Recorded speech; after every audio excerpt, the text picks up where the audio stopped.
drive player insights everywhere, an ongoing accelerating shift away from transactional relationships with our players and into live services ongoing relationships with our players, and fundamentally rethinking every single stage of the player journey, from the way players find out about our games to the way they play them to the way they move from game to game.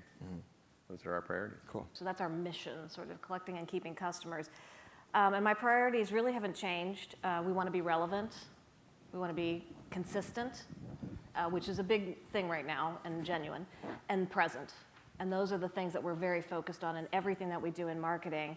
And I think we've talked before, we formed a very outside-in approach a little over a year ago. So it was October of last year. We reorganized our entire business unit, starting with marketing first, but really starting with the customer first and the prospects first.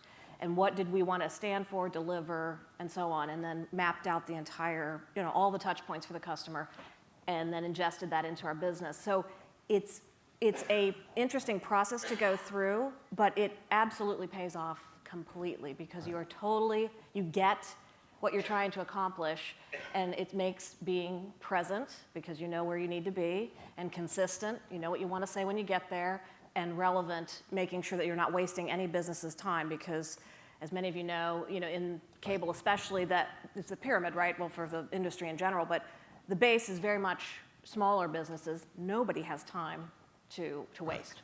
I was brought on board to help really structure an organization to help bring them to the next level. So I've been there 2 years. Year one was building out the organization, the global organization across the 3 brands. Year two now is bringing more structure to that so that we've got disparate systems. For instance, in the digital asset management area, something that's kind of mundane. We've got probably 15 different systems globally.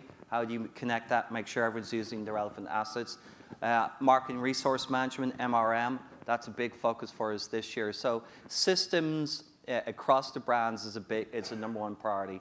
The other thing we do from a data standpoint that's critical is the Net Promoter Score. That's what we measure everything on, Net Promoter Score. So really quantifying the impact of Net Promoter Score through the different stages of the journey that Chris just talked about, from the engagement to purchase to post-purchase and to exploring other products that make sense within that ecosystem for that user. That's a lot of the activity that we're doing. So personalized marketing is another big focus for me this year. Good.